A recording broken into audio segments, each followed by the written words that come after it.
المؤمنين إذ بعث فيهم رسولا من أنفسهم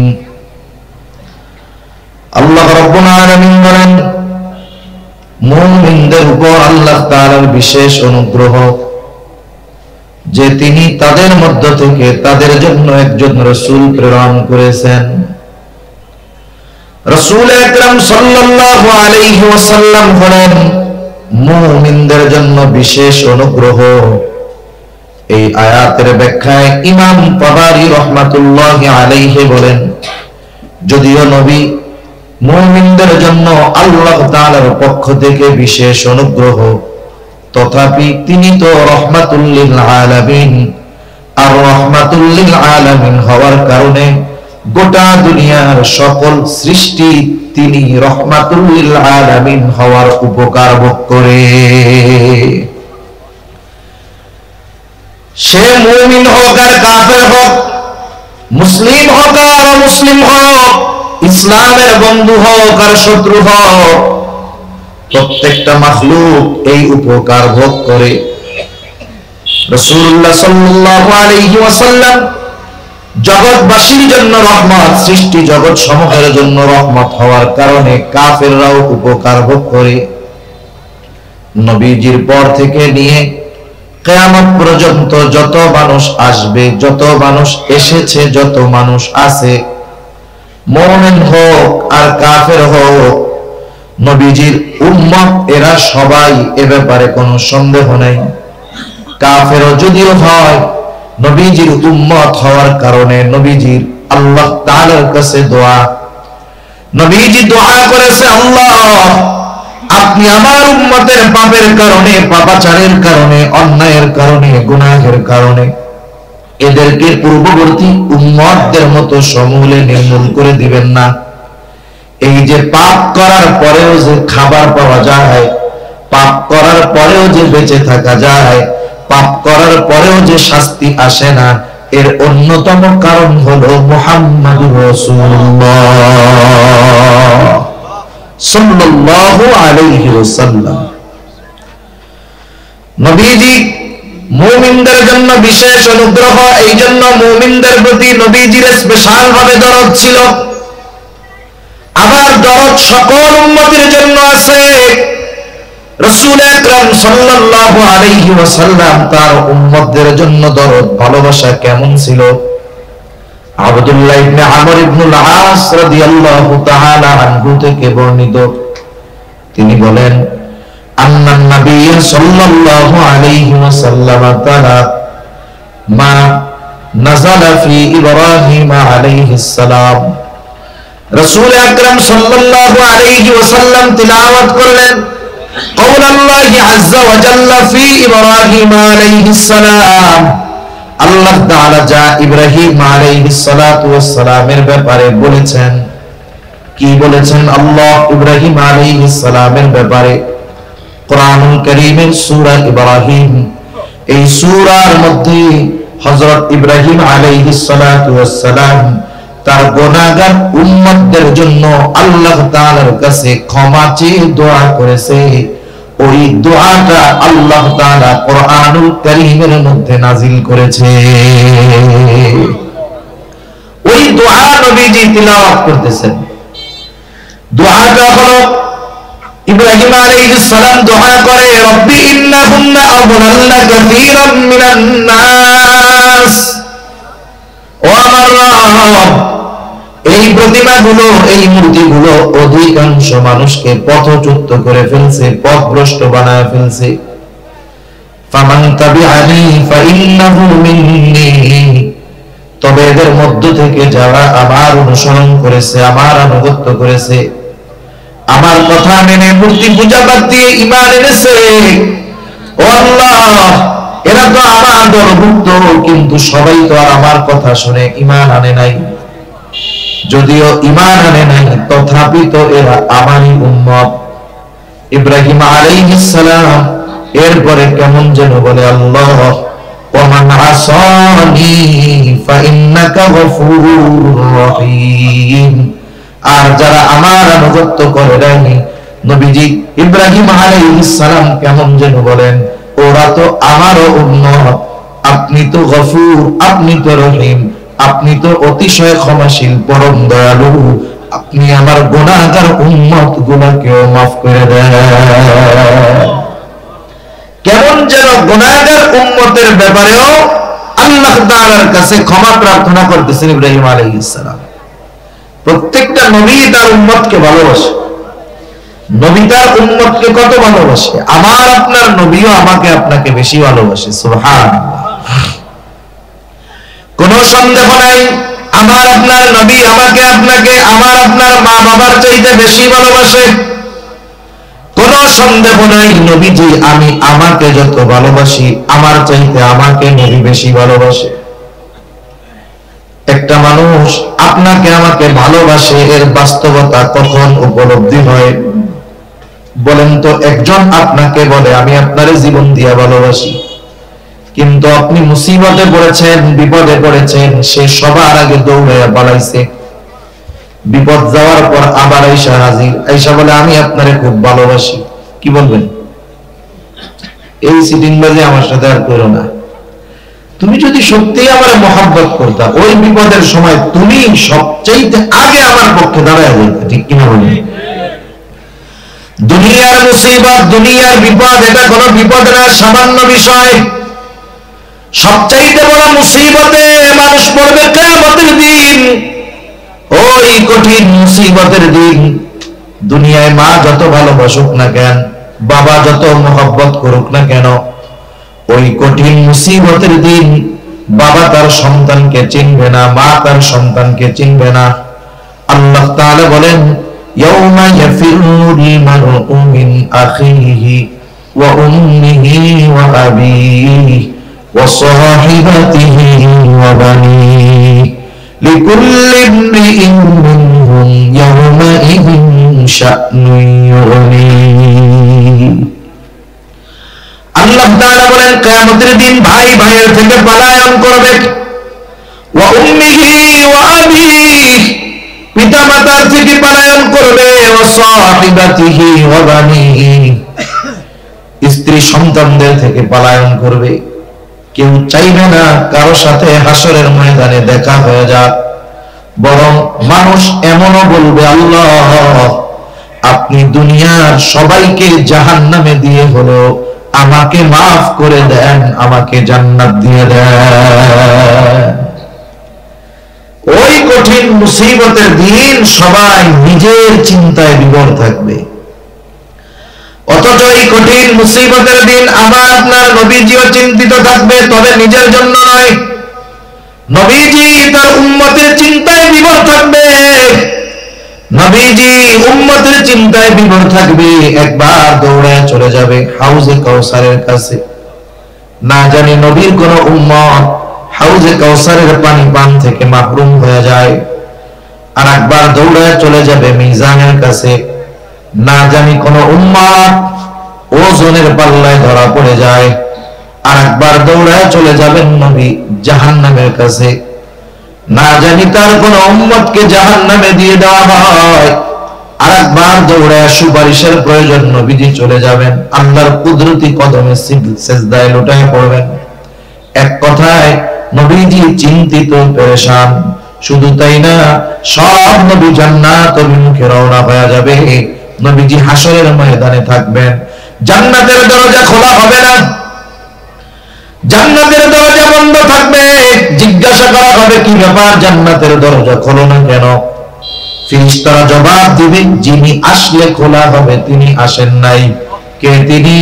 তিনি হলেন মুহাম্মদুর রাসূলুল্লাহ সাল্লাল্লাহু আলাইহি ওয়াসাল্লাম। কোথায় তিনি? হাসরের ময়দানে অবস্থান করতেছে। যতক্ষণ না নবী তার প্রত্যেকটা উম্মত যার মধ্যে যারা পরিমাণ ঈমান হলেও আছে তার ব্যাপারে যতক্ষণ আল্লাহ তাআলার পক্ষ থেকে জান্নাতের নিশ্চয়তা, ক্ষমার নিশ্চয়তা না পাবে, ততক্ষণ আমার আপনার নবী নিজেই জান্নাতে প্রবেশ করবে না। যেই দিন মা চিনবে না, বাবা চিনবে না, ভাই চিনবে না, যেই সন্তানের জন্য রক্ত পানি করে উপার্জন করে বাবা, সেই সন্তান চিনবে না, ওই কঠিন দিন আমার আপনার নবী কিন্তু ভুলবে না। তাহলে বুঝে থাকলে জবাব দিবেন।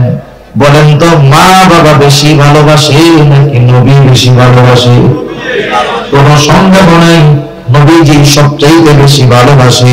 প্রত্যেক নবী তার উম্মতকে ভালোবাসে। বরং কিছু কিছু সময় এমনটা হয়, ভালো যে তার চাইতে খারাপটার জন্য চিন্তা আরো বেশি হয়। আমি মাঝে মধ্যেই বলি, মনে করেন এক বাবার 5 ছেলে, এক মার 5 ছেলে, 4 জন ভালো, বুজুর্গ, মুত্তাকি, পরহেজগার, আবেদ, সব দিক দিয়ে ভালো, গোনাটোনা করে না। কিন্তু 5 নাম্বার ছেলেটা সর্বোচ্চ পর্যায়ের মন্দ।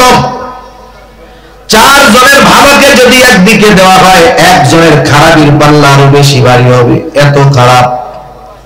বলেন তো, মা বাবা ওই ভালো 4 জনের জন্য চিন্তা বেশি করে নাকি খারাপটার জন্য বেশি করে? বলেন তো, মা বাবা যখন দোয়া করে, দোয়ার মধ্যে 4 জনের ব্যাপারে বেশি দোয়া করে নাকি খারাপটার জন্য বেশি দোয়া করে? সন্তান খারাপ হওয়ার পরেও মা বাবা ওই সন্তানকে দূরে ঠেলে দেয় না, মা বাবা ওই সন্তানকে বের করে দেয় না। কেন?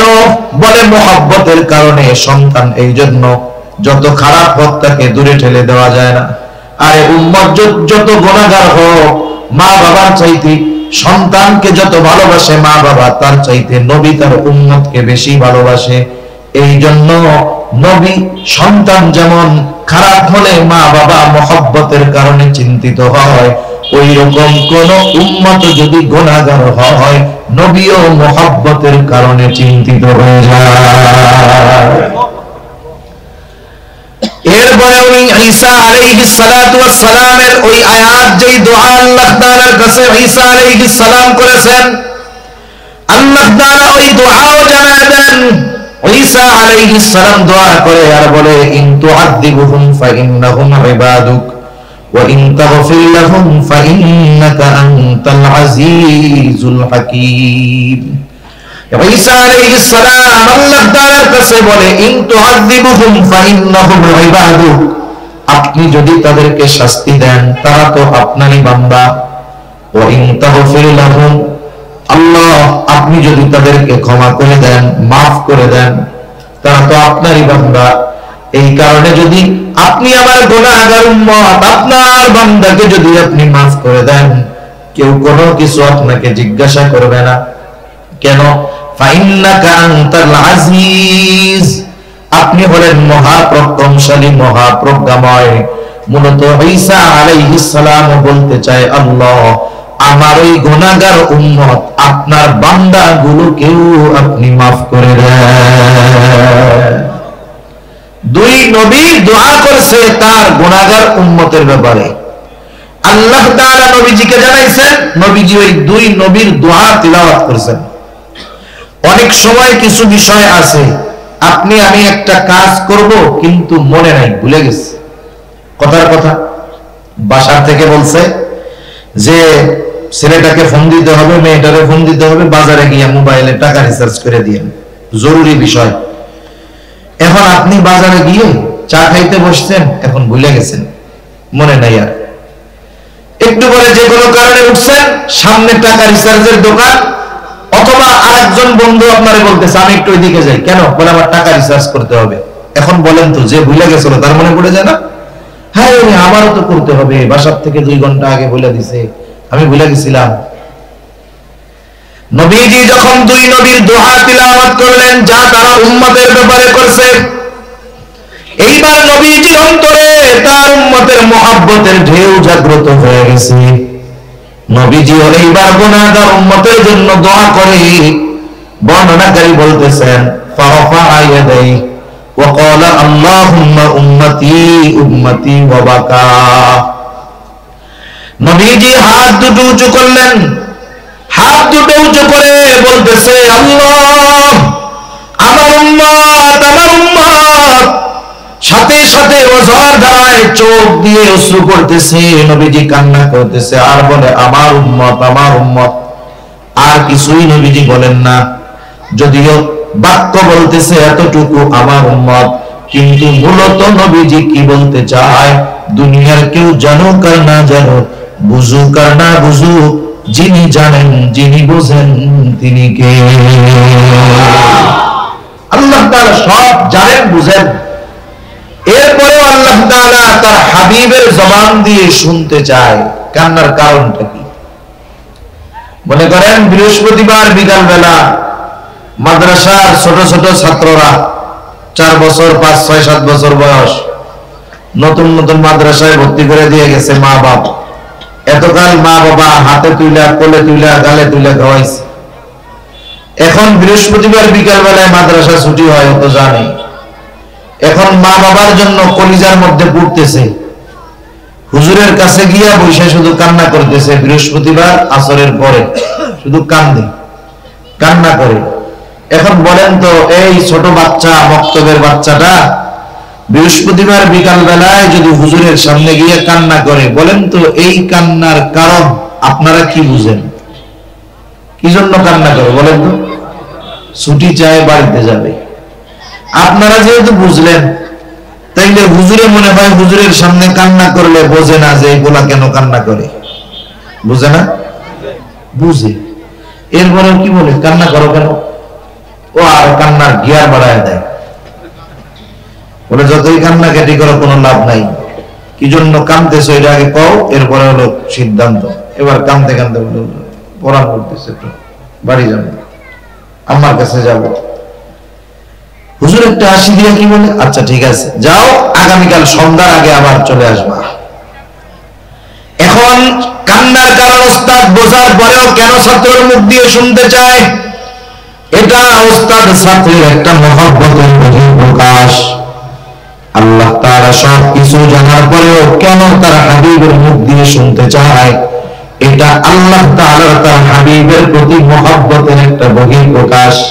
হাবিব আপনার যা মন চায় বলেন, কারণ আল্লাহ তাআলা তো আমার আপনার নবীজিকে এমন ভালোবাসি যে আল্লাহ তাআলা কিছু কিছু ক্ষেত্রে এমন বিধান নাযিল করেন যেটা আমার আপনার নবীকে খুশি করার জন্য। আল্লাহ তাআলা নবীজিকে খুশি করার জন্য বিধান পরিবর্তন করে দেয়।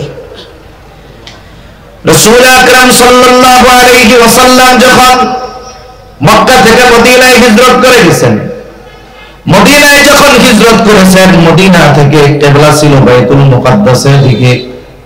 নবীজি যখন মক্কায় থাকতেন, রাসূলুল্লাহ সাল্লাল্লাহু আলাইহি ওয়াসাল্লাম বাইতুল মুকাদ্দাসের দিকে ফিরে নামাজ পড়তেন। তবে ওয়াল কাবাতু বাইনা ইয়াদাই, কাবা বাইতুল মুকাদ্দাস আর তার মাঝে থাকতো। কারণ মক্কা থেকে বাইতুল মুকাদ্দাস ছিল উত্তর দিকে, নবীজি দাঁড়াইতেন সামনে কাবা, এরপরে বাইতুল মুকাদ্দাস।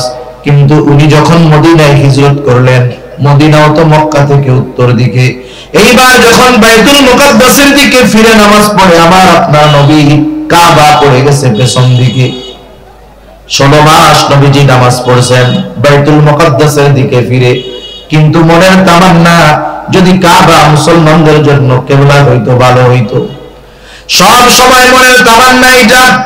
নবীজি নামাজে দাঁড়ায় গেলেন, নামাজের মধ্যে নবী বারবার আকাশের দিকে তাকায়। আল্লাহ তাআলা বলেন, ক্বাদ নারা তাকাল্লুবা ওয়াজহিকা ফিস সামা ফালানুওয়াল্লিয়ান্নাকা কিবলাতান তারদাহা। আপনি কেন বারবার আকাশের দিকে তাকান? আল্লাহ তাআলা তো জানে, আল্লাহ তাআলা তো দেখে আপনি কেন তাকান তাও জানে। আল্লাহ তাআলা বলেন, ফালানুওয়াল্লিয়ান্নাকা কিবলাতান, অবশ্যই অবশ্যই আপনার জন্য আমি কিবলাকে পরিবর্তন করে দিব। তারদাহা, আপনার খুশির জন্য আমি আপনার কিবলাকে পরিবর্তন করে দিব। আল্লাহ তাআলা নবীজির সন্তুষ্টির জন্য, নবীজিকে খুশি করার জন্য নবীজির চাওয়া অনুযায়ী কিবলা পরিবর্তন করে দিয়েছেন। কত মহব্বত, ভালোবাসা।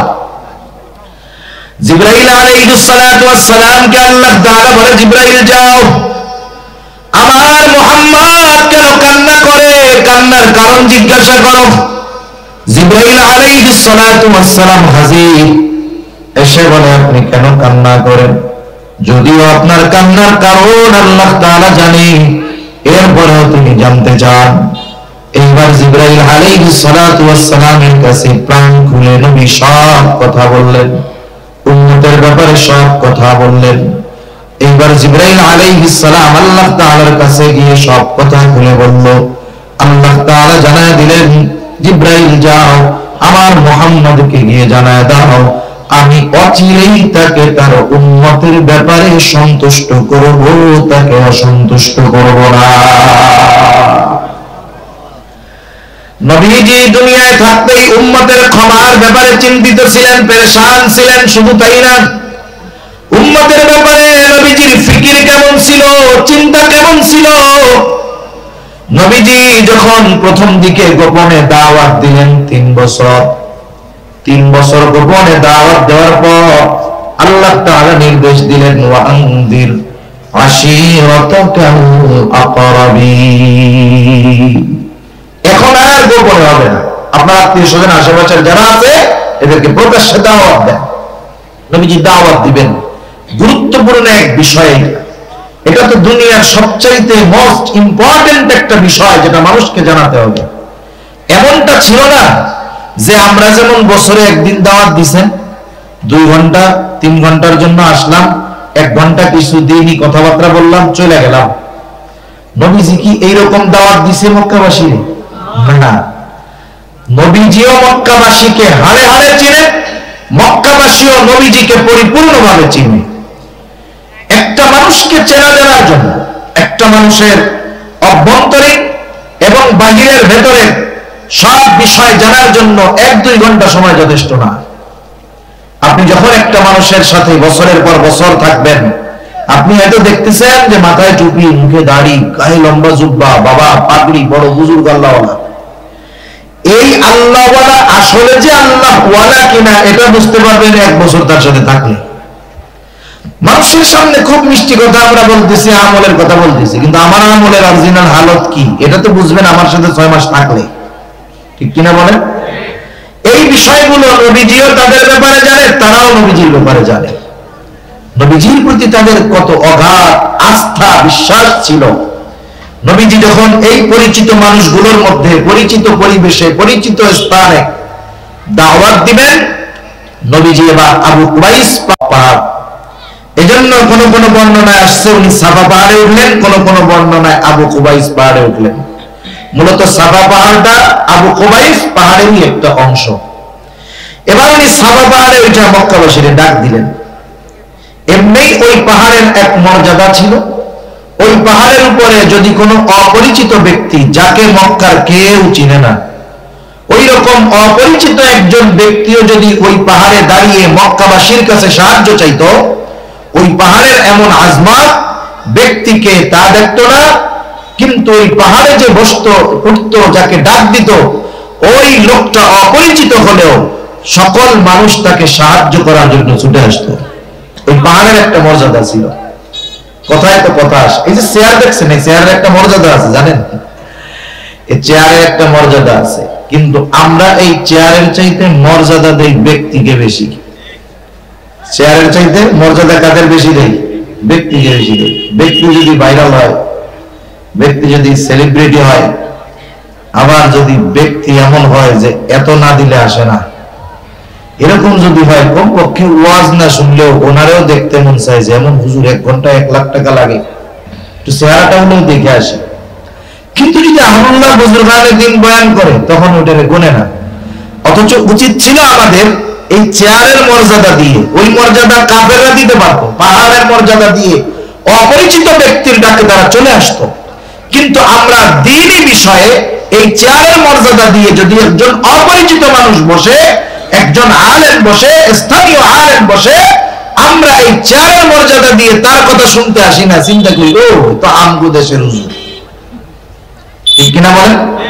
আমাদের এলাকায় বলে বাড়ির গোশ ডালের সমান, বাড়ির গোশ ডাউলের সমান। আবার মাঝে মধ্যে একটু গল্প না করলেও তো হয় না, কথায় কথা মনে পড়ে গেল। কষ্ট হইতেছে না তো আপনাদের? এগুলো তো ওয়াজের অংশ না, তবে আপনাদের সাথে একটু আন্তরিকতা বাড়ানোর জন্য বলা। অনেক সময় অন্যের বাড়ির পিঠা মজা লাগে। অন্যের বাড়ির পিঠা কি লাগে? মজা লাগে। আমরা তো দেখছি চিটাগাঙে তো আল্লাহ তাআলা অনেক আছে। শাইখুল ইসলাম বয়ান করতেছে, আসরের পরে বয়ান করতেছে, লোকজন 5-7 জন 8-10 জন বসা। আব্দুল হালিম বুখারী রাহমাতুল্লাহ আলাইহি আসরের পরে বয়ান করতেছে, আফসোস লাগে কি আওয়াম নাইলে না বুঝে ওই এলাকায় যিনি গেছেন পটিয়া মাদ্রাসার মুহতামিম আব্দুল হালিম বুখারী রাহমাতুল্লাহ আলাইহি, ওই এলাকার উলামায়ে কেরাম কোন জায়গায় ছিল, মসজিদের ইমাম মুয়াজ্জিনরা কোথায় ছিল, তারা আইসা জুড়ে বসলেও তো 100 জন লোক হইল, এই লোকগুলোও আসে মনে করে আমাদেরই তো হুজুর। কি মনে করছে? আমাদেরই তো হুজুর। অথচ প্রত্যন্ত অঞ্চলে অনেক দূরে দূরে একটা দিনের জন্য ওনাদের পিছনে বছরের পর বছর ঘুরে পাওয়া যায় না। তা যাই হোক, অনেক সময় অন্যের বাড়ির পিঠা মজা লাগে, এটা ঠিক না। নিজের ঘরের স্ত্রী যদি রান্না করে খারাপ হইলেও মজা কইতে হয়, খারাপ হইলেও কি বলতে হয়? মজা বলতে হয়, খুব মজা হয়েছে। মজা না হইলেও ফায়দা, হইলেও ফায়দা। মনে করেন একজন স্বামী বাসায় গেছে, এবার স্ত্রী মজার একটা খাবার এনে দিছে, পিঠা এনে দিছে, সে নিজেই রান্না করছে আর কি, কিন্তু গোপন রাখছে। এখন স্বামীরে খেতে দিছে, খাওয়া দাওয়ার পরে বলতেছে, দিছে এটা কি? বলে এটা পিঠা। কে দিছে? এই তো পাশের বাসার থেকে একজন দিছে আর কি। খাওয়া দাওয়া শেষ, জিজ্ঞাসা করে কেমন হয়েছে? খুব মজা তো, ভাবির হাতের রান্না খুব মজা, পিঠাটা খুব স্বাদ হয়েছে। কে বলে সত্য কথা বলি? বলে হ্যাঁ বলো। বলে এই পিঠাটা তো আমি আপনার জন্য রান্না করছি। এই জন্যই তো বাসি বাসি গন্ধ। পিঠা যখন কইছে পাশের বাসার, ওনার খুব মজা লাগছে। যখন ওয়াইফ বলছে আমি রান্না করছি আপনার জন্য, তখন কি বলে এই যে গন্ধ গন্ধ কইতেছিল। তা উচিত কি, স্ত্রী রান্না করছে, তরকারিতে লবণ কম হয়েছে, যত মশলা মশলা দিক না কেন, যদি লবণ না দেয় ওই তরকারি স্বাদ হবে না। আপনি খাইছেন, খাইলেন, এখন দেখলেন যে লবণ কম হয় নাই, আপনি লবণ নিলেন, খাইলেন, জিজ্ঞাসা করতে পারে বা আপনি বলতে পারেন খুব মজা হয়েছে তরকারিটা, আলহামদুলিল্লাহ। মহিলাদের অভ্যাস হলো, স্বামী যদি প্রশংসা করে অধিকাংশ ক্ষেত্রে বিশ্বাস করে না। যখন আপনি বলবেন খুব মজা হয়েছে, আপনার কথা বিশ্বাস জীবনেও করবে না। সে নিজে আগে টেস্ট করে আবার দেখবে আসলে মজা হয়েছে কিনা। এইবার যদি দেখে যে মুখে নেওয়ার পরে লবণ হয় নাই, তাহলে তো স্বাদই হয় নাই, সে লজ্জিত হবে, সাথে সাথে আনন্দিত হবে যে স্বাদ না লাগার পরেও আমার স্বামী আমার সাথে একটু গরম কথা বলে নাই। আর যদি স্বাদ হয়, সে আনন্দিত হবে যে আলহামদুলিল্লাহ আমার স্বামী আমার প্রশংসা করছে। এই জন্য কাছের মানুষ, ঘরের মানুষ যারা, এদের কদর মূল্যায়ন করার দরকার। সে যেই হোক আর যাই হোক, ওলামায়ে কেরাম হলে তো আরো বেশি করার দরকার, ঠিক কিনা বলেন? ওই যে কথা থেকে গেলাম, আমরা চেয়ারের কদর করার যোগ্যতা অর্জন করবো, আল্লাহ বুঝবার তৌফিক দান করুন। এই চেয়ারগুলো দামি চেয়ার, এগুলো নবীদের ওয়ারিসের চেয়ার। যেমন প্রত্যেকটা হাদিস যারা পড়ে, হাদিসের সনদের ধারাবাহিকতা আছে, চেয়ারগুলোরও এরকম ধারাবাহিকতা আছে। তাহলে আবু কুবাইস পাহাড়ের এক মর্যাদা উপরে উঠে যদি কোনো ব্যক্তি কোনো কথা বলতো, অপরিচিত হলেও পাহাড়ের মর্যাদা দিয়ে তারা ওই ব্যক্তির কথা শুনত। ওই পাহাড়ে উঠছে মুহাম্মাদুর রাসূলুল্লাহ সাল্লাল্লাহু আলাইহি ওয়াসাল্লাম। আজকে আর কেউ ঘরে নাই, একবারে সবাই চলে আসছে। মুহাম্মদ কি বলবে আমাদের?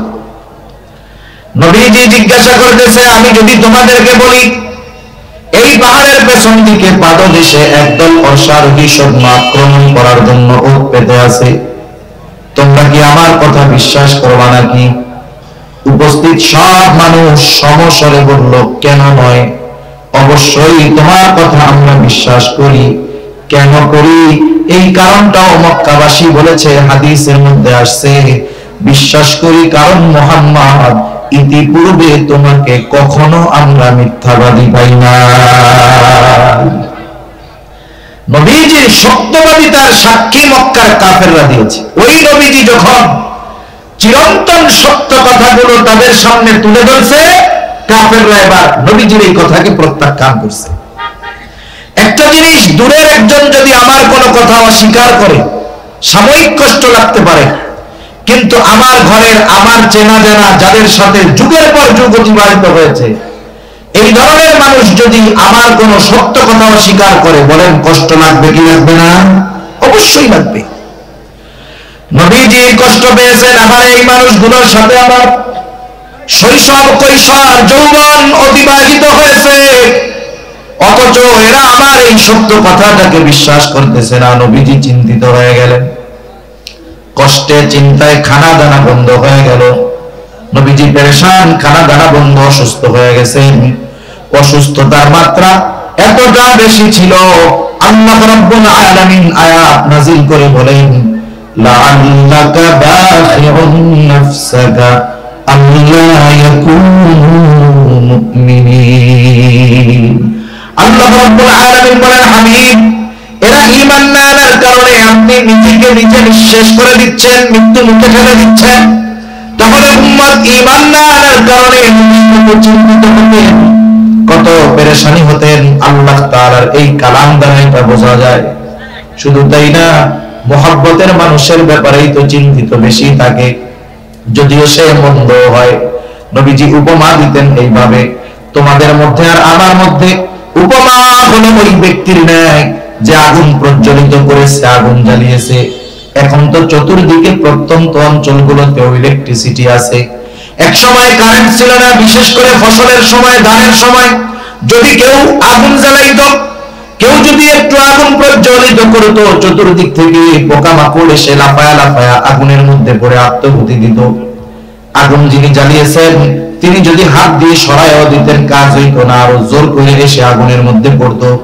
নবীজি বলেন, তোমাদের আর আমার মধ্যে উপমা হলো ওই ব্যক্তির ন্যায় যে আগুন প্রজ্বলিত করলো, চতুর্দিক থেকে পোকামাকড় এসে আগুনের মধ্যে পড়তে থাকলো, সে ঠেকাতে পারে না। আমিও তোমাদেরকে জাহান্নামের দিক থেকে কোমর ধরে ধরে টেনে আনি, আর তোমরা শক্তি প্রয়োগ করে আমার থেকে ছুটে যাও। উম্মতের প্রতি কত দরদ থাকলে, কত মায়া থাকলে উম্মতের ব্যাপারে নবীজি এমন উপমা দিতে পারেন। শুধু তাই না, ওই উম্মতের ব্যাপারে নবীজির এত মায়া, এত মহব্বত, ভালোবাসা যে ওই উম্মতের দ্বারা আঘাতপ্রাপ্ত হওয়ার পরেও নবীজি কখনো ওই উম্মতের জন্য বদদুয়া করেন না। যখন মক্কার মানুষ নবীজির কথাগুলো মানে না, নবী চলে গেলেন তায়েফ, যেখানে তার শৈশবের কিছু সময় অতিবাহিত হয়েছে। হযরত যায়েদ রাদিয়াল্লাহু তাআলা আনহুকে নিয়ে চলে গেলেন তায়েফ। তায়েফের মানুষেরাও নবীজিকে চিনল না। দলবদ্ধভাবে নবীজির গায়ে তারা পাথর নিক্ষেপ করতে শুরু করলো। হযরত যায়েদ রাদিয়াল্লাহু তাআলা আনহু একা ঠেকাতে পারেন না। পাথরের আঘাতের মাত্রা কতটা বেশি ছিল। আয়েশা সিদ্দিকা রাদিয়াল্লাহু তাআলা আনহা নবীজির গায়ে একদিন দাগ দেখতে পাইলেন, দাগ। আয়েশা সিদ্দিকা রাদিয়াল্লাহু তাআলা আনহা বলে, ইয়া রাসূলুল্লাহ, আপনার পিঠে এইগুলো কিসের দাগ? আপনার কি কখনো বসন্ত হয়েছিল নাকি? নবীজি বলে, না আয়েশা, আমার কখনো বসন্ত হয় নাই। তাইলে এই দাগগুলো কিসের? নবীজি বলে, আয়েশা, আমি যখন তায়েফে দ্বীনের দাওয়াত দিতে গিয়েছিলাম, ওই তায়েফের মানুষ আমাকে যে পাথর নিক্ষেপ করেছিল, তাদের নিক্ষিপ্ত পাথরের আঘাতের দাগ এইগুলো। এর মানে বোঝা যায় নবীজিকে পাথর মারছে বড় বড় না ছোট? বড় পাথর। শুধু বড় পাথর না, পাথরগুলো চোখা ধারালো ছিল, যার কারণে আঘাত লাগছে, গায়ে গর্ত হয়ে গেছে, রক্ত প্রবাহিত হয়েছে। নবীজির গা দিয়ে এই ধারালো পাথরের আঘাতে এত পরিমাণ রক্ত পড়েছে, পুরা গা জামা রক্তাক্ত হয়ে গেছে, রক্তে ভিজে গেছে। গা বেয়ে বেয়ে রক্ত পড়ে জুতার মধ্যে ঢুকে গেছে, রক্ত শুকায়া পা জুতার সাথে আটকে গেছে। স্বাভাবিক আমরা যারা রক্ত দান করেছি, 100 গ্রাম, 150 গ্রাম, 200 গ্রাম রক্ত নেওয়ার পরে অনেকে 2 ঘন্টা উঠতে পারে না। নবীজির গা রক্ত প্রবাহিত হয়েছে, নবীজি পড়ে যাইতেন, আবার উঠতেন, দাঁড়াইতেন, দাঁড়ায় বলতেন, বলো লা ইলাহা ইল্লাল্লাহ তুফলিহু। ও তায়েফবাসী, বলো লা ইলাহা ইল্লাল্লাহ তুফলিহু, সফল কাম হয়ে যাইবা, সফল হয়ে যাইবা। এইভাবে দিনভর দাওয়াত দিলেন নবী। রক্তাক্ত দেহ, প্রচুর পরিমাণ রক্ত প্রবাহিত হয়েছে, বের হয়েছে। দুর্বল নবী বিকাল বেলায় একটা আঙ্গুর বাগানের পাশে গিয়ে একটু বিশ্রাম নিচ্ছেন, আরাম করতেছেন। দুর্বল দেহ, জিবরাইল আলাইহিস সালাতু ওয়াস সালাম হাজির, এসে বলে, ইয়া রাসূলুল্লাহ, এই কওম আপনার সাথে কেমন আচরণ করছে আল্লাহ তাআলা সব দেখছে। আজকে আমি একা আসি নাই, আমার সাথে আরেকজনকে পাঠানো হয়েছে, যেই ফেরেশতা ইতিপূর্বে কখনো আপনার নিকটে আসে নাই। নবীজি বলেন ওই ফেরেশতা আমার কাছে আসলো, আমাকে সালাম দিল। সালাম বিনিময়ের পরে বলতেছে, ইয়া রাসূলুল্লাহ, এই সম্প্রদায় আপনার সাথে কেমন আচরণ করেছে আপনার মালিক জানে। তিনি আমাকে আপনার নির্দেশ পালন করার জন্য পাঠিয়েছেন। আপনি যা আদেশ করবেন তা বাস্তবে পরিণত করার নির্দেশ আল্লাহ তাআলা আমাকে দিয়েছেন। ইয়া রাসূলুল্লাহ, আপনি যদি নির্দেশ দেন এই অবাধ্য তায়েফবাসীকে দুই দিকের পাহাড় দিয়ে এমন ভাবে পিষে দেওয়া হবে যে তায়েফবাসী পুরা অস্তিত্বহীন হয়ে যাবে। আমার তো আল্লাহ পাঠাইছে আপনার অর্ডার মানতে, খালি অর্ডার দেন, দেখেন কি করি, একবারে নিশ্চিন্ন হয়ে যাবে। আমরা কতটা প্রতিশোধ পরায়ণ। 20 বছর আগে যদি কারোর সাথে কোনো দ্বন্দ্ব থাকে, কেউ যদি আমাকে একটা কথা বলে থাকে, কেউ যদি আমাকে আঘাত করে থাকে, 20 বছর পরে যদি আমি কোনো পাওয়ার পাই, ক্ষমতা পাই, আমি চিন্তা করি যে আঙ্গুল দিয়ে 20 বছর আগে আমার দিকে ধমক তুলছে, ওই আঙ্গুলই আমি ভেঙে দেব। এরকম আল্লাহর বান্দা নাই তো? প্রতিশোধ পরায়ণতা আমাদেরকে এতটা হিংস্র করে তুলেছে যে ক্ষুধার্ত কুকুরটাও এত হিংস্র নয়, ঠিক কিনা বলে? প্রতিশোধ পরায়ণতা, শুধু প্রতিশোধ পরায়ণতা। ক্ষুধার্ত হিংস্র কুকুরের চাইতেও হিংস্র বানায় ফেলছে কিছু মানুষকে। নবীজি কেমন ক্ষমা পরায়ণ ছিলেন নবী। ফেরেশতা যখন বলতেছে, বলেন দুই দিকের পাহাড় দিয়ে এদেরকে পিষে দেই। নবীজি আরাম করতেছিলেন, এবার একটু উঠে বসলেন আমার আপনার নবী। এমনটা বলেন নাই হালকা একটু দিয়া সাইজ করে দেন যাতে ভয় সঞ্চয় হয় অন্তরের মধ্যে। বরং নবীজি তখন বলতেছেন, বাল আরজু আন ইয়াখরুজাল্লাহু মিন আসলাবিহিম মান ইয়াবুদুল্লাহ ওয়াহদাহু ওয়া লা ইউশরিকু বিহি শাইআ। কেমন যেন নবীজি বলতেছেন, আপনি তো বলতেছেন অর্ডার দেন, দুই পাহাড় দিয়ে এদেরকে পিষে নিশ্চিহ্ন করে দেই, কিন্তু আমি তো এই মানুষগুলোর ব্যাপারে আল্লাহ তাআলার কাছে এই ব্যাপারে আশাবাদী যে আল্লাহ তাআলা এদের মধ্য থেকে এমন এক প্রজন্ম বের করবে, এমন এক কওম বের করবে, এমন এক সম্প্রদায় বের করবে যারা এক আল্লাহর ইবাদত করবে, তার সাথে কারো শরীক করবে না। আপনি বলতেছেন, আপনি নির্দেশ দেন এদের নিশ্চিহ্ন করে দেই, আর রাহমাতুল লিল আলামিন বলতেছে আরে এরা ঈমান না আনছে তাতে কি হইছে? আমি তো আল্লাহ তাআলার কাছে আশা করি এদের মধ্য থেকেই আল্লাহ তাআলা এমন মানুষ বের করবে যারা এক আল্লাহর ইবাদত করবে। সুবহানাল্লাহ। অবাধ্য এই উম্মতের প্রতিও নবীজির কত ভালোবাসা,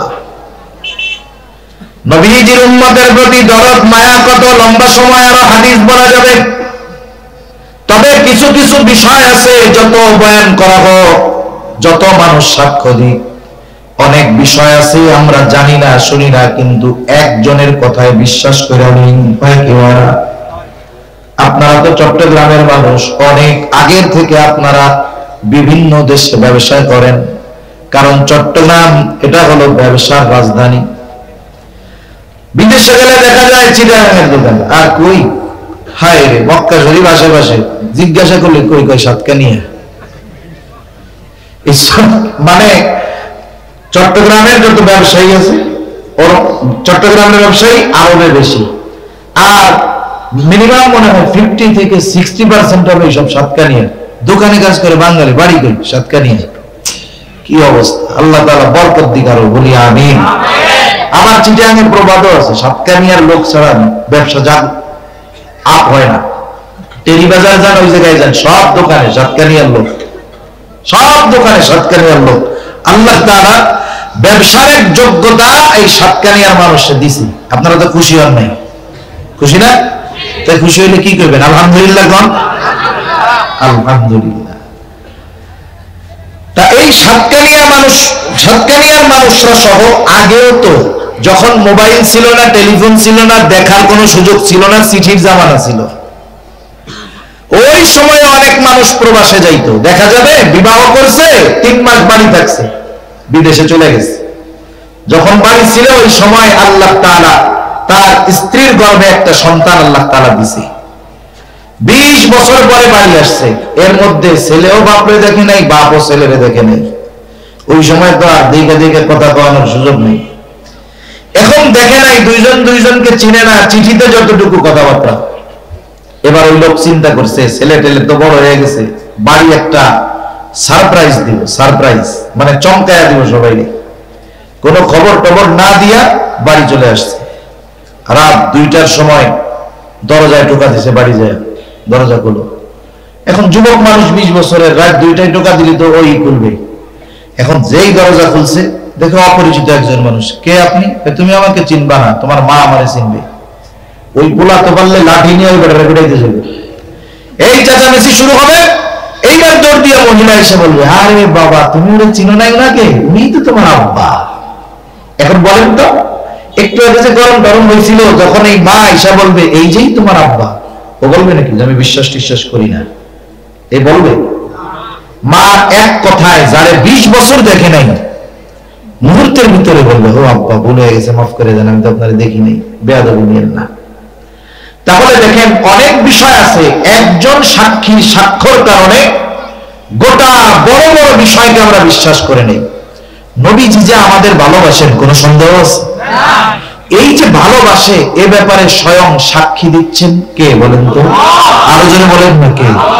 তাহলে আল্লাহ তাআলা যেই বিষয়ের সাক্ষী দিচ্ছে, তাহলে এই ভালোবাসার পরিমাপ বা পরিমাণ কত, এটা পরিমাপ করার কোনো ক্ষমতা আমাদের মধ্যে নাই। নবীজি তার উম্মতকে কত ভালোবাসে স্বয়ং সাক্ষী দিচ্ছেন আল্লাহ। আল্লাহ রাব্বুল আলামিন বলেন, লাকাদ জাআকুম রাসূলুম মিন আনফুসিকুম আজিজুন আলাইহি মা আনিতুম হারিসুন আলাইকুম বিল মুমিনিনা রাউফুর রহিম। আল্লাহ রাব্বুল আলামিন বলেন, লাকাদ জাআকুম রাসূলুম মিন আনফুসিকুম, তোমাদের মধ্য থেকে তোমাদের জন্য এমন একজন রাসূলের আগমন ঘটেছে যিনি হলেন আজিজুন আলাইহি মা আনিতুম। সোজা কথায় শব্দে কেমনে বোঝায়? তিনি হলেন সমব্যথী।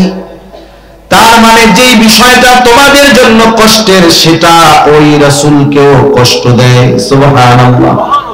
এখন প্রশ্ন হতে পারে, আমি যেইটাই কষ্ট পাই নবী সেইটাই কষ্ট পায় কেমনে? একটা উদাহরণ দিলে বুঝতে সহজ হবে। মনে করেন এক লোকের 3 বছরের একটা ছেলে, 3 বছরের সন্তান। সন্তানের বয়স যখন একেবারে ছোট থাকে, 1-1.5-2 মাস বয়স, তখন এক ধরনের মায়া। যখন বাপ বাপ বইলা ডাকে তখন আরেক মায়া। আব্বু আব্বু ডাকে, পিছে পিছে দৌড় দিয়া যখন আসে তখন কিন্তু আরেক মায়া, আরেক মহব্বত। এই 3 বছরের ছোট্ট বাচ্চাটা হঠাৎ করে অসুস্থ হয়ে গেছে, জ্বরাক্রান্ত হয়ে গেছে। গভীর রাত, প্রচন্ড জ্বর, কেমন যেন তাপে তার কপালটা ফেটে যাচ্ছে। বাচ্চাটা কষ্টে যন্ত্রণায় কান্না করতেছে। বলেন তো ওই মুহূর্তে ওই বাচ্চার সামনে তার মা বাবা, আমার তো দিল বলে ওই বাচ্চা অসুস্থতায় যত কষ্ট পায়, ওই অসুস্থ সন্তানের কষ্ট দেখে মা বাবা তার চাইতে আরো বেশি কষ্ট পায়। অনেক মা বাবা হয়তো আল্লাহ তাআলার কাছে মনে মনে বলে, আল্লাহ আমরা নাইলে পাপ করেছি, গুনাহ করেছি, কিন্তু এই মাসুম বাচ্চাটা তো কোনো পাপ করে নাই। আর আল্লাহ আপনি প্রয়োজনে তার অসুস্থতাটা আমাকে দিয়ে আপনি এই মাসুম বাচ্চাটারে সুস্থ করে দেন। দেখেন তো সন্তানের কষ্ট অনুভব করে মা বাবা কেন? কারণ সন্তানের প্রতি মা বাবার ভালোবাসা থাকার কারণে। উম্মতের কষ্ট নবীজি কেন অনুভব করেন? নবীজির অন্তরে উম্মতের মহব্বত ভালোবাসা থাকার কারণে। এই জন্য আল্লাহ তাআলা বলেন, এমন এক হাবিব, এমন এক রাসূল তোমাদের মধ্য থেকে তোমাদের জন্য আসছে। তোমাদেরকে যেটা কষ্ট দেয় সেটা তার জন্য কষ্টের কারণ হয়ে যায়। এই জন্য সাহাবায়ে কেরাম যখন নবীজির কাছে কোনো কষ্টের কথা বলতেন, নবীজির এক্সপ্রেশন, অবস্থাটা এমন হইতো ওই সাহাবীর পূর্ণ কষ্টটা কেমন যেন নবী নিজেও অনুভব করতেছে। এজন্যই তো সাহাবায়ে কেরাম নবীজির জন্য ফেদা ছিল, জীবন দিয়ে দিতে তারা সবসময় তৈরি থাকত। একথাই আল্লাহ তাআলা বলেন, তিনি হলেন তোমাদের জন্য সমব্যথী, যেই বিষয় তোমাদের জন্য কষ্টের সেটা তার জন্য কষ্টের। এরপরে আল্লাহ তাআলা বলেন তিনি হলেন হারিস, হারিসুন আলাইকুম, তোমাদের জন্য সর্বোচ্চ কল্যাণকামী। নবীজি উম্মতের জন্য সর্বোচ্চ কল্যাণকামী নবী। নবী একদিন সাহাবায়ে কেরামকে নিয়ে পথ চলতেছেন, উম্মতের ব্যাপারে নবী চাইতেন উম্মত দ্বীনের পথে চলে আসুক। নবীজি একদিন পথ চলেন, নবী বলতেছে হঠাৎ করে আমার ভাইদেরকে দেখতে মন চায়। সাহাবায়ে কেরাম জিজ্ঞাসা করে ইয়া রাসূলুল্লাহ, আমরা কি আপনার ভাই নই? নবীজি বলেন শোনো, তোমরা আমার সাথী, তোমরা আমার সাহাবী, তাহলে আপনার ভাই কারা? নবীজি বলেন আমার পরে আমাকে না দেখে যারা আমার উপরে ঈমান আনবে তারা হলো আমার ভাই। নবীজি কল্যাণকামী চাইতেন যে সবাই আমার পরে আমার প্রতি আল্লাহর প্রতি ঈমান আনুক। শুধু তাই না, যেই বিষয়গুলো উম্মতের জন্য অতি কল্যাণের, ওই বিষয়টাকে যথাযথ স্থান এবং যথাযথ সময়ের জন্য সংরক্ষণ করতেন। নবীজি বলেন প্রত্যেকটা নবীকে এক একটা স্পেশাল দোয়া করার সুযোগ দেওয়া হয়েছে, যেই দোয়াটা আল্লাহ তাআলা তার উম্মতের ব্যাপারে কবুল করার প্রতিশ্রুতি দিয়েছেন নগদে। নবীজি বলেন সব নবী তাদের সেই দোয়াটা দুনিয়ায় করে ফেলছে, আমি ওই দোয়াটাকে সংরক্ষণ করে রাখছি। কিয়ামতের দিন ওই দোয়াটাকে আমি আমার উম্মতের সুপারিশ হিসাবে করব, যেটা মিস হবেই না, কারণ এই দোয়া কবুলের নিশ্চয়তা আল্লাহ তাআলা দিয়ে রাখছেন। এজন্য নবীজি হলেন উম্মতের জন্য সর্বোচ্চ কল্যাণকামী। এরপরে আল্লাহ তাআলা স্পেশাল ভাবে মুমিনদের জন্য নবী কেমন, আল্লাহ তাআলা বলেন বিল মুমিনিনা রাউফুর রহিম, মুমিনদের জন্য নবী হলেন রাউফ, নবী হলেন রহিম। আপনারা জেনে থাকবেন আল্লাহ তাআলার কিছু গুণবাচক নাম আছে, এই নামগুলোর মধ্যে অন্যতম দুইটা নাম হলো রাউফুর রহিম। আল্লাহ রাউফুর রহিম, আল্লাহ তাআলা রাউফুর রহিম। অথচ এই দুইটা শব্দ নবীজি উম্মতের প্রতি কেমন সদয় দয়ালু। আল্লাহ তাআলা বলেন অতিশয় সদয়, অতিশয় দয়ালু। এই গুণটা কার বলেন তো? একটু জোরে বলেন, কার? আল্লাহ তাআলা। নবীজি মুমিনদের প্রতি কেমন সদয় আর মুমিনদের জন্য কেমন রহম দিল, এই কথা আমাদের বোঝানোর জন্য আল্লাহ তাআলা এমন দুইটা শব্দ নবীজির শানে ব্যবহার করছেন যা দুনিয়ার কোন মাখলুকের সাথে সম্পৃক্ত করা বৈধ নয়। নিজের সাথে শব্দ, কেউ যদি বলে অমুক পীর সাহেব রাউফুর রহিম, শিরক হবে। কি হবে বলেন? শিরক হবে। অথচ নবীজি তার উম্মতের প্রতি কেমন সদয়, কেমন রহম দিন, এটা বোঝানোর জন্য আল্লাহ তাআলা নিজে তার নবীকে বলতেছে। কি বলতেছে? বিল মুমিনিনা রাউফুর রহিম। এই নবী হলেন মুমিনদের জন্য অতি সদয়, পরম দয়ালু।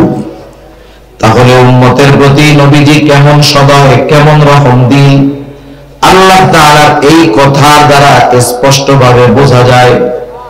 এখন স্বাভাবিক যৌক্তিকতা, স্বাভাবিক জ্ঞান কি বলে, স্বাভাবিক সেন্স কি বলে, যেই ব্যক্তি আমাকে আমার জন্য সর্বোচ্চ ত্যাগ স্বীকার করবে, আমাকে সর্বোচ্চ ভালোবাসবে, আমিও তার জন্য জীবন দিয়ে তাকে ভালোবাসবো, এটা বলে হলো স্বাভাবিক নলেজ, এটাই বলে।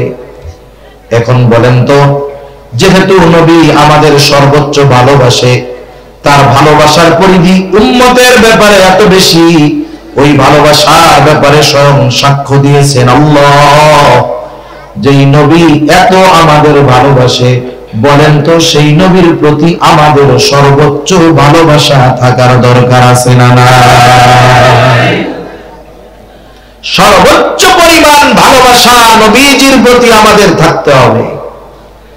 নবীর প্রতি উম্মতের ভালোবাসা, উম্মতের প্রতি নবীর ভালোবাসা, আর নবীর প্রতি উম্মতের ভালোবাসা এটা হলো ঈমান সম্পৃক্ত বিষয়। আমরা যে নবীকে ভালোবাসবো এটা সম্পর্কের কারণে না, স্বার্থের কারণে না, এই ভালোবাসা ঈমানের সাথে জড়িত, ঈমানের সাথে।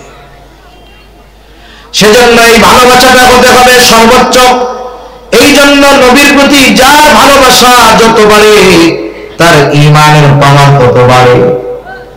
নবীর প্রতি ভালোবাসা যার যত কমে ঈমানের পাওয়ার তার তত কমে। দুনিয়ার ভালোবাসা, স্বার্থের ভালোবাসা, সম্পর্কের ভালোবাসা, এটা কারণে আপ ডাউন হয়, কিন্তু নবীর ভালোবাসা কখনো ডাউন হওয়ার সুযোগ নেই, শুধু আপ হইতে হবে, বাড়তে হবে। বাবার সাথে সন্তানের ভালোবাসা সম্পর্কের ভালোবাসা, মায়ের সাথে মেয়ের ভালোবাসা সম্পর্কের ভালোবাসা, স্বামীর সাথে স্ত্রীর ভালোবাসা সম্পর্কের ভালোবাসা, ছেলের সাথে মেয়ের ভালোবাসা এটা সম্পর্কের ভালোবাসা, ছেলের সাথে মায়ের ভালোবাসা সম্পর্কের ভালোবাসা।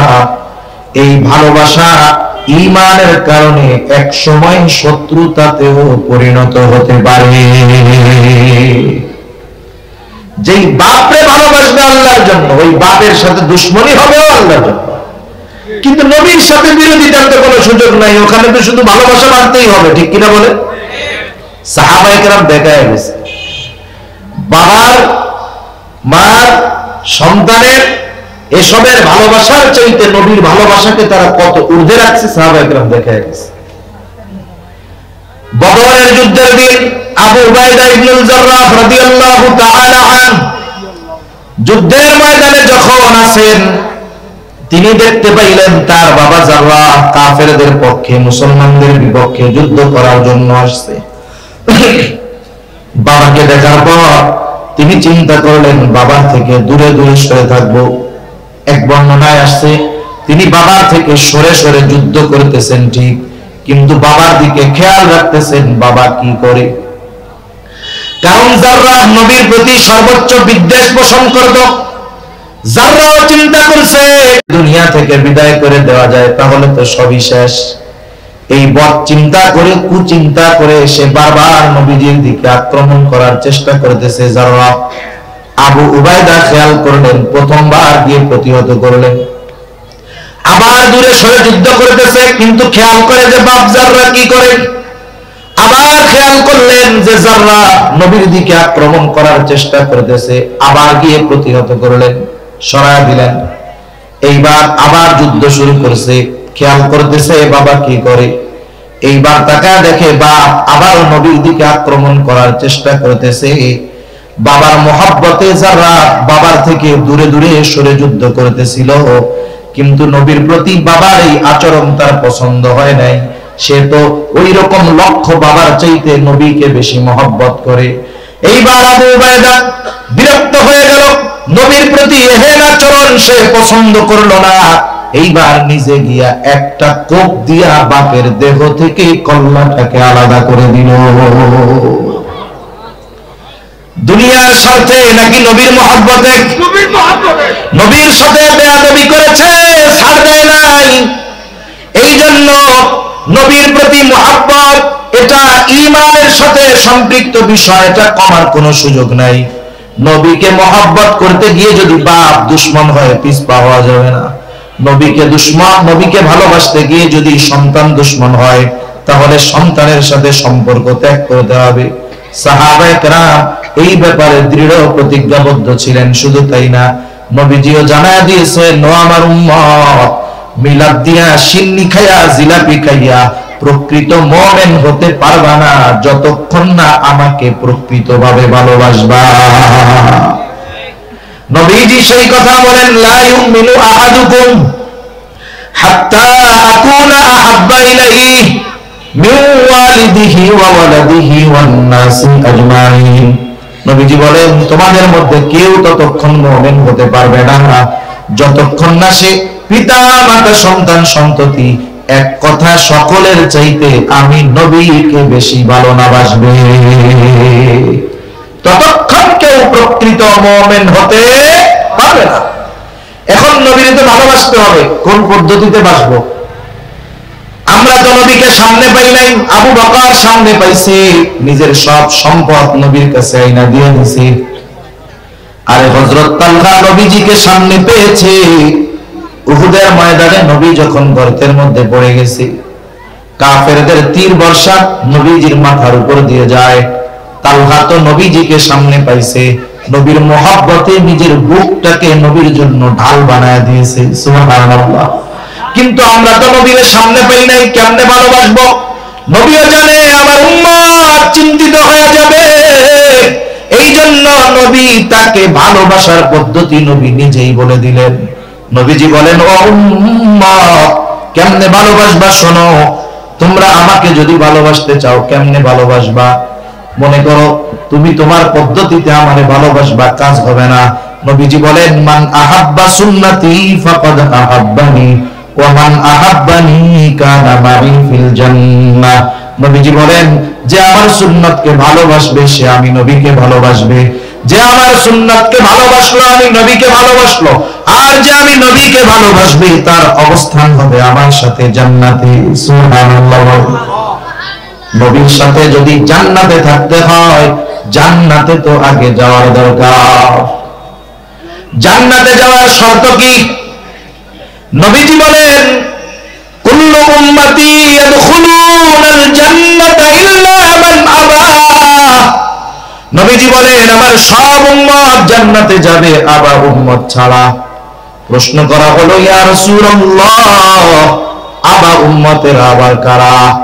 নবীজি বলেন, মান আতাআনি দাখালাল জান্নাহ ওয়া মান আসানি ফাকাদ আবা। যারা আমার আনুগত্য করবে তারা জান্নাতে প্রবেশ করবে, আর যারা আমার আনুগত্য করবে না তারা আবা উম্মত, তারা জাহান্নামে প্রবেশ করবে। এই দুই হাদিসকে যদি মিলানো হয় কি ফলাফল বের হয়?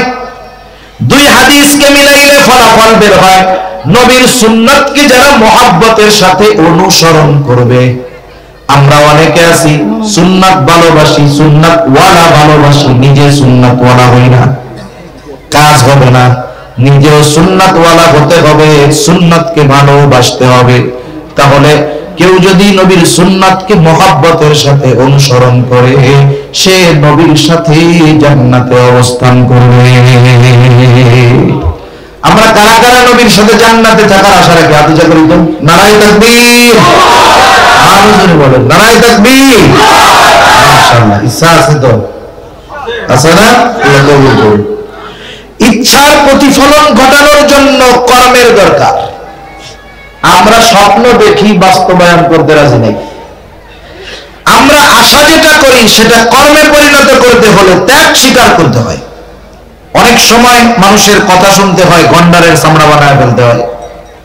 অনেক সময় অন্যান্য কষ্ট স্বীকার করতে হয়, তাইলেই না স্বপ্ন বাস্তবায়ন করা যায়। নবীর সঙ্গে আমরা জান্নাতে থাকতে চাই, এ আশা সবার, কিন্তু কি করলে যে নবীর সাথে জান্নাতে থাকা যায় সেটা আমরা করতে কেউ রাজি নাই। তাহলে বোঝা গেল আমাদের ইচ্ছা আর কর্ম এই দুইটার গন্তব্য এক না। আমার ইচ্ছা একদিক, গন্তব্য আর একদিক। এক নৌকায় যদি উঠতে পারতাম যে কোনো এক জায়গায় গিয়ে ঠেকতাম, কিন্তু দুই নৌকায় যদি দুই ঠ্যাং বেঁধে দেওয়া হয়, দুই পা বেঁধে দেওয়া হয়, গন্তব্য তো বহুদূর, নিজেরই তো 12টা বেজে যাবে। সেই জন্য আমাদের ইচ্ছার সাথে কর্মের প্রতিফলন ঘটাতে হবে। এতে বহুত কথা মানুষ বলতে পারে, শোনা লাগতে পারে, স্বাভাবিক বিষয়। নবীর সাথে জান্নাতে থাকতে পারা এটা সৌভাগ্যের ব্যাপার। কত বড় সৌভাগ্যের ব্যাপার! আনাস রাদিয়াল্লাহু তাআলা আনহু থেকে বর্ণিত হাদিস।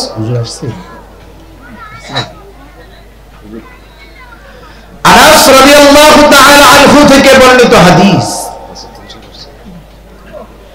নবীজি সাল্লাল্লাহু আলাইহি ওয়াসাল্লামের সাহাবী আনাস রাদিয়াল্লাহু তাআলা আনহু তিনি বলেন, একদিন নবীজির কাছে একজন গ্রাম্য সাহাবী আসলো। গ্রাম্য সাহাবী, গ্রামের কিছু মানুষ আছে সরল, আট পিস বুঝে না, মনের মধ্যে কোনো দোষ নাই, সোজা সাপটা এসে কথা বলে, জিজ্ঞাসা করে, জানতে চায় কিন্তু আমরা শহরে বসবাস করি, গ্রামের ওই সরল মানুষগুলোর সরলতাকে আমরা মূর্খতা মনে করি, কিন্তু আসলে এটা সরলতা।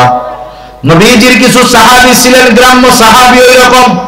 নবীজি একদিন একজনের সাথে কথা বলতেছেন, নিয়ম হলো যখন কারো সাথে কথা বলবে আর একজন আইসা কথার মধ্যে কথা না বলা। নবীজি কথা বলতেছে, ওই গ্রাম্য সাহাবী নবীজির কাছে এসে প্রশ্ন করে, মাতাসা, হে আল্লাহর রাসূল, কিয়ামত কখন হবে? নবীজি ওই ব্যক্তির সাথে কথা শেষ করার পরে বলতেছেন, ওই লোকটা কোথায় যে আমাকে জিজ্ঞাসা করছে কিয়ামত কখন হবে? কিছু কিছু সময় কিছু প্রশ্ন করার পর ওই প্রশ্নের জবাব দেওয়ার আগে উল্টা প্রশ্ন করা জরুরি হয়ে যায়, কারণ ওই ব্যক্তির কথার ভঙ্গিমাটা এমন ছিল, ভাবটা এমন ছিল, উপস্থাপনা প্রেজেন্টেশন এমন ছিল, কেমন যেন সে কিয়ামতের জন্য সব প্রস্তুত করে বসে আছে, কিন্তু কিয়ামত আসার নামে খবর নাই। মনে করেন আপনি ঢাকা যাবেন, টিকিট কাটেন নাই, আপনি টিকিট কাউন্টারে গিয়ে জিজ্ঞাসা করলেন বাস কখন আসবে, এই প্রশ্নটা করলেন, এরপরে টিকিট কাটলেন, টিকিট কাটছেন 11টা, বাইরে গেছে 11:30। আপনি টিকিট কাউন্টারে গিয়ে আবারও তো ওই একই কথা বলবেন নাকি, যে বাস কখন আসবে? কিন্তু বলেন তো, টিকিট কাটার আগের বাস কখন আসবে এইটা বলা আর টিকিট কাটার পরে যাওয়ার প্রস্তুতি যখন আপনি নিয়েছেন তখন জিজ্ঞাসা করা বাস কখন আসবে, একই বাক্য, কিন্তু সময় অবস্থান প্রেজেন্টেশনের কারণে বলেন তো এর অর্থের পার্থক্য বা বুঝের পার্থক্য আছে না নাই? আগে আপনি সাধারণভাবে জিজ্ঞাসা করছেন বাস কখন আসবে, কিন্তু টিকিট কাটার পরে যখন টাইম পার হয়ে গেছে বাস আসে না, তখন যখন বলতেছেন বাস কখন আসবে, এর মধ্যে কিছু কথা আছে। কি কথা? আরে মিয়া, টিকিট কাটছি 10টা, সব কিছু নিয়ে টিয়া বৈশা আছি, তোমার বাস আসার নামে খবর নাই কেন? এই হলো মূল কথা।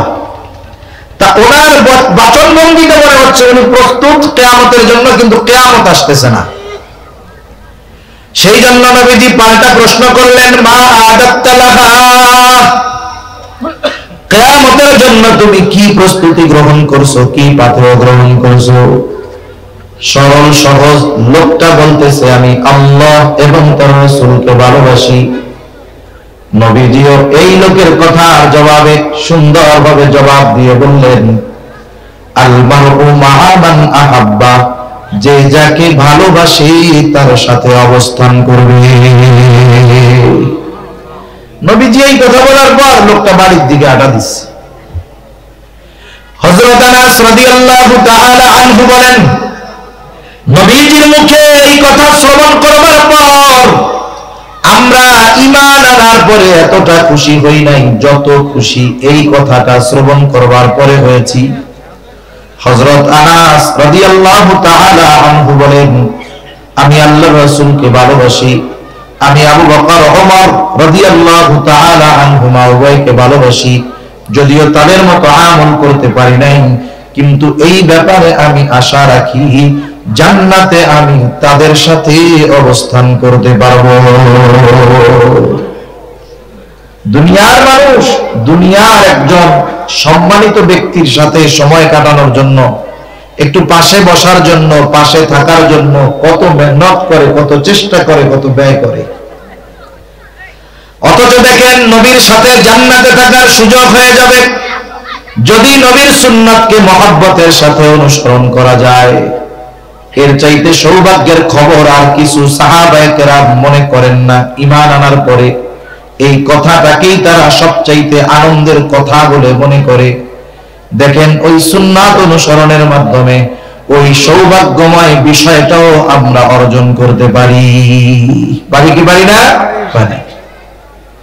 কিন্তু আফসোসের ব্যাপার হলো আমরা নবীকে ভালোবাসতে রাজি আছি, সুন্নাতকে ভালোবাসতে রাজি আছি, সুন্নাতের ধারক বাহক হইতে আমরা রাজি নাই। এই জন্য যখন আমাদেরকে সুন্নাতের কথা বলা হয়, সুন্নাতের উপরে চলার কথা বলতে হয়, বলা হয়, তখন আমাদের উল্টা পাল্টা শুরু হয়ে যায়। কিন্তু একটা জিনিস মনে রাখার দরকার, আল্লাহ রাব্বুল আলামিনও জানায় দেন, নবীকে নবীর সুন্নাত অনুসরণ করার মাধ্যমে আল্লাহর ভালোবাসাও পাওয়া যায়। দুনিয়াতে এমন একজন মাখলুক পাওয়া যাবে না যে আল্লাহকে চিনে, সে বলবে যে আমার আল্লাহর ভালোবাসার দরকার নাই। প্রত্যেকেই আল্লাহ তাআলাকে ভালোবাসতে চায়, কিন্তু কেমনে ভালোবাসবে? আল্লাহ রাব্বুল আলামিন জানায় দেন কেমনে ভালোবাসবা, আমাকে শুইনা নাও। আল্লাহ তাআলা বলে, ও পয়গম্বর, আপনার উম্মত আমার বান্দা আমাকে ভালোবাসতে চায়, আমি কি করলে ভালোবাসা পাবো আপনি একটু তাদের বইলা দেন। আল্লাহ তাআলা বলেন, হাবিব আপনি বলেন, কুল ইন কুনতুম তুহিব্বুনাল্লাহ। হাবিব আপনি বলেন, তোমরা যদি আল্লাহ তাআলাকে ভালোবাসতে চাও, নবীজি প্রশ্ন করবেন, তোমরা যদি আল্লাহকে ভালোবাসতে চাও। এখন আমিও আপনাদেরকে প্রশ্ন করি, আমরা কাকে কারা কারা আল্লাহকে ভালোবাসতে চাই?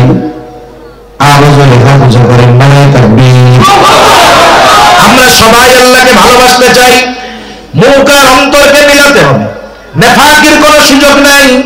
আমরা যদি আল্লাহকে ভালোবাসতে চাই কি করতে হবে? নবী বইলা দেন, ও আমার উম্মত, তোমরা যদি আল্লাহকে ভালোবাসতে চাও তাইলে কি করবা? ফাত্তাবিউনি, আমার অনুসরণ করো, আমার আনুগত্য করো, তাহলে আল্লাহ তাআলাকে ভালোবাসা হবে। শুধু তাই না, তোমরা যদি আমি হাবিব আমি নবীর অনুসরণ করো, আল্লাহকে ভালোবাসা নিয়ে তোমাদের চিন্তা করা লাগবে না।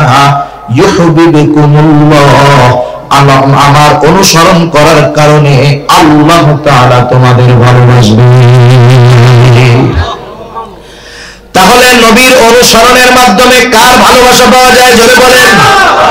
ইউহিব্বুকুমুল্লাহ, আল্লাহ তোমাদের ভালোবাসবে। আল্লাহ তাআলার ভালোবাসার প্রথম পুরস্কারটা কি? আখিরাতের এটা পরে থাক, দুনিয়ার পুরস্কার কি? আল্লাহ তাআলা বলেন, ওয়াগফির লাকুম যুনুবাকুম, ভালোবাসার প্রথম নিদর্শন হিসাবে আল্লাহ তাআলা তোমাদের গুনাহগুলো ক্ষমা করে দিবে। সাথে সাথে আল্লাহর ভালোবাসা পাইলে আরো লাভ কি? হাদিসের মধ্যে আসছে, নবীজি জানায় দেন, আলহামদুলিল্লাহ, নারায়ে তাকবীর চলে আসছে। আমার কথা মোটামুটি শেষ। ওয়া আখিরু দাওয়ানা আলহামদুলিল্লাহি রাব্বিল আলামিন। তাহলে সুন্নাতের অনুসরণ করতে হবে, করা যাবে ইনশাআল্লাহ। আল্লাহ তাআলা তৌফিক দান করুন।